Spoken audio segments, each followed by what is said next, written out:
So today's report is of ketamine. This one goes out to the subscriber Ketamine Review, the clues in their name as to why. It does say 500 milligrams on Erowid, but there's a couple of bumps taken at the beginning of an unknown dosage, and either way, the main experience comes from the author, quote, splitting a gram with their friend who supplied it, which would certainly cause one hell of an experience. And it's a really introspective, interesting read, so without further ado, we will get into it. It was the summer after my sophomore year in college when I was first introduced to ketamine. It had started raining, and my boyfriend Alan had convinced me that nothing was better than tripping on acid in the rain. I called my friend Wes looking for LSD. I was disappointed to learn that he didn't have any acid, but something he called Special K instead. I'd never heard of this drug, but he promised an out-of-body experience that would put acid to shame. The drug came in a powder form, $75 for a gram. Alan and I had only planned on spending about $30 for the acid, so we decided to try and conserve the ketamine as much as possible. We each snorted 2 small bumps to test it out. On our walk from the kitchen to the front porch, less than 2 minutes later, Alan stopped in the hallway, braced himself on the wall and said, "Holy shit, do you feel it yet?" I said I didn't, and we went outside to watch the rain. As we were sitting on the swing, I wondered if I'd wasted my money. Alan said he was lightly tripping, and we had to stop swinging. I began to taste an awful drip in the back of my throat. As I stood up to get a glass of water, it hit me. At first, I felt a little off balance. I tried to walk, but I felt as though I couldn't bend my knees.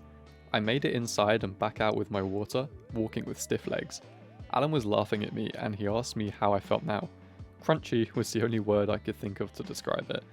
The feeling was interesting, but I wasn't sure if I liked it yet. I felt completely normal again after about 20 minutes. Alan didn't get the same stiff feeling that I had. He said that he would have tried to walk, but the swing was holding him down. He called one of his frat brothers to come try it with us. We each did 2 bumps again, and I had the same feeling in my legs. Alan's friend said that he felt as though his body was made out of wood, and that he too found it difficult to walk. We decided that we kind of liked it, but it wasn't really anything to get excited about. 3 days later, I was sitting with Wes in his apartment. He asked me what I thought about the ketamine. It was okay, I said. We did 2 bumps each, and then 2 more about an hour later with Alan's friend. I told him that we still had most of it left. We hadn't done any more after that day. Wes said that we had barely taken enough to even feel it, and that a ketamine trip intensifies with a higher dosage.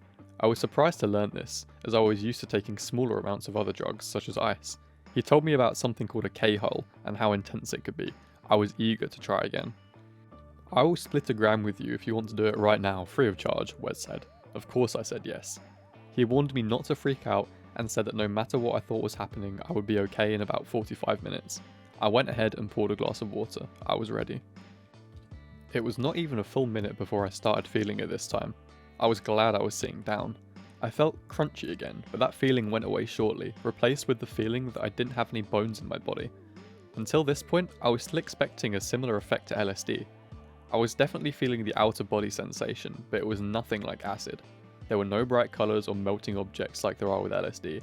K made everything personal, it had a deeper meaning, and it was still getting stronger. Kruder and Dormeister was playing on the stereo. I felt like the music was the soundtrack to my life. Wes and I hadn't said a word to each other. I looked over at him. He was staring off into nothing, his face was completely blank. He's dead, I thought to myself. For a split second I panicked. That's when it happened. I suddenly realised that I was no longer part of a world shared by everyone. This world was made just for me. Everything that existed was put here in my world for my enjoyment. Wes wasn't dead because I didn't want him to be. I felt selfish. Did anyone else realise that the world we live in was just made for me? Or were all other people under the impression that we were equally important in this world? No, that couldn't be right. Everyone must live in their own world made especially for them. Each person is made up of a unique combination of life experiences, and we will never know what it is like to live in someone else's personal world. Only those who try ketamine will get the chance to visit their own world. I had a brand new outlook on life, and I felt honoured to be one of the chosen few. My thought was interrupted by Wes. I was just in heaven. Not like with God or anything, but somewhere like that. It was the coolest thing. "Whoa, I just figured out the meaning of life," I said. I didn't know how long we had been sitting there, but it seemed like days. I had to go to the bathroom really bad. I looked at the bathroom door, which seemed like it was a mile away. I wondered if it would be okay if I just went ahead and wet myself. I decided to try for the bathroom. When I stood up to walk, my legs were stiff again. All of a sudden, I realized what was wrong with my knees. I was a robot. It was difficult to walk because I was still learning the controls. Every step was an effort, but I knew I would make it. I looked down at my feet and realized that I didn't have to walk anyway. I was moving across the floor like I was on an invisible conveyor belt just above the carpet. I floated the rest of the way to the bathroom with no effort. Peeing was easier than I thought it would be. I looked into the mirror above the sink. I wasn't surprised I looked dead too. I wondered if Wes really was dead out there in the living room. That would explain why he was in heaven. Where was I? This was too good to be hell, but I knew it wasn't heaven. It must be purgatory. I was somewhere in between. Then I thought that I wasn't dead yet, but that I was about to die. I wasn't afraid at all, just curious about how things would be after life was over. I realised that I had a choice to make, stay here or let myself die. I decided that I should stay here just in case Wes wasn't really dead. What would he do with my body if I left him here? If I chose to go, could I ever come back? In that moment, I realised that it didn't matter because death was no longer what I'd always thought it was. I walked back out to the couch. This time, walking was easy. The carpet felt like a huge marshmallow and my feet were sinking in with every step. I was bouncing, and I thought I would lose my balance, but I didn't. I felt very satisfied with myself. I was starting to come down. It was very gradual, and I pictured myself as a feather slowly floating back down to the ground. I knew it wouldn't hurt when I landed. Wes said he was coming down too. I asked him if it had been 45 minutes, but he didn't know. We began to share what we had just experienced.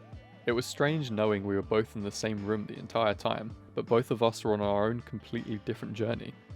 He described himself as another being, living in heaven or a heaven-like place.